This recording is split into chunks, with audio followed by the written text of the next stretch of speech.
আজকে আপনাদের ঘাড় ব্যথা প্রতিরোধে সহজ উপায় বলবো। ঘাড় ব্যথা এমন একটা সমস্যা, আমাদের বর্তমান আধুনিক যুগে একটা বাচ্চারও ঘাড় ব্যথা হচ্ছে। সহজ উপায় হচ্ছে আমরা যে কারণে ঘাড় ব্যথাগুলো হয় সেই কারণগুলো আমাদের জানতে হবে। প্রথমত ঘাড় ব্যথার কারণ হচ্ছে অতিরিক্ত স্মার্টফোন ব্যবহার, মানে মোবাইল ফোনের কারণ। এখন একেবারে একটা বৃদ্ধ থেকে শুরু করে একটা বাচ্চা, যে বাচ্চা এখনও কথা বলতেই পারে না, তার কাছে স্মার্টফোন থাকে। সো এই স্মার্টফোনের ব্যবহার এবং অত্যধিক ব্যবহার কমাতে হবে, এবং ব্যবহারটা আপনাকে আইডিয়ালি করতে হবে। সোজা হয়ে বসে হাতের মধ্যে নিয়ে স্মার্টফোন আপনাকে ব্যবহার করতে হবে, বা কোনো একটা কিছু অনেক সময় ইউজ করা যায়।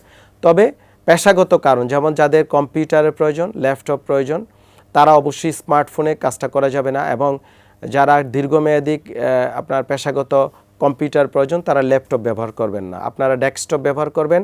আপনার কম্পিউটারটা উঠিয়ে নেবেন, সোজা হয়ে বসবেন, প্রতি 1 ঘন্টা পর পর উঠে যাবেন। ঘাড়ের কিছু স্ট্রেচিং ব্যায়াম, ডানে বামে ঘোরানো, আমি আমার ইউটিউব ফেসবুকে দিয়েছি, এই ব্যায়ামগুলো আপনাদের করতে হবে।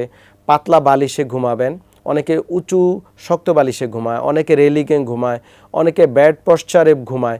আপনাদের ঘুমটা বা শোয়ার ভঙ্গিটা কারেকশান করতে হবে। অনেকে চুল কাটতে গিয়ে মেসেজ করেন, বাচ্চাদের দিয়ে মেসেজ করেন, বা বিউটি পার্লার বা অন্যান্য মেসেজ পার্লার বা অনেক থেরাপি সেন্টারে আপনারা মেসেজ করেন। এই কাজটা আপনারা করবেন না, এতে ঘাড়ে মারাত্মক সমস্যা হয়। সার্ভাইকেল মাইলোপ্যাথি হয়ে আপনার হাত পা অবশ্যই প্যারালাইসিস হয়ে যেতে পারে। এই জিনিসগুলো আপনাদের সচেতন হতে হবে। পর্যাপ্ত পানি খেতে হবে, নিয়মিত ঘুমাতে হবে। অনেকে আছে আপনারা যা ওজন নেওয়ার কথা তার চেয়ে বেশি ওজন টানছেন, আপনি কখনও ঘাড়ে বা মাথায় ওজন ক্যারি করেন নাই, আপনি অভ্যস্ত না, বা আপনার বয়স মোর দেন 50, আপনি অতিরিক্ত ওজন যখন মাথায় নেবেন তখন এই প্রবলেমগুলো দেখা দিবে।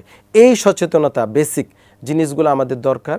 পাশাপাশি আপনাদের পুষ্টিকর খাবার, দুধ, ডিম, তরি তরকারি, শাকসবজি খেতে হবে পর্যাপ্ত। তারপরে হচ্ছে আপনার বিভিন্ন সাপ্লিমেন্ট, যেমন vitamin D, glucosamine, chondroitin sulphate, যেগুলা অত্যাধুনিক বিভিন্ন ম্যাগনেসিয়াম মিনারেলসগুলো আছে, যেগুলো আমাদের ঘাড় ব্যথার প্রতিরোধে অনেক কার্যকরী। সেক্ষেত্রে আপনাকে অবশ্যই একজন বিশেষজ্ঞ চিকিৎসকের পরামর্শে আপনাকে সাপ্লিমেন্টগুলো খেতে হবে। এবং এই যে নিয়মগুলো আমি বললাম, বেসিক এই কনসেপ্ট বা বেসিক জিনিসগুলো আপনারা যখন মেনে চলবেন, আপনাদের ইনশাল্লাহ ঘাড় ব্যথা হবে না, বা হলেও আপনারা মারাত্মক কোনো সমস্যা দেখা দিবে না।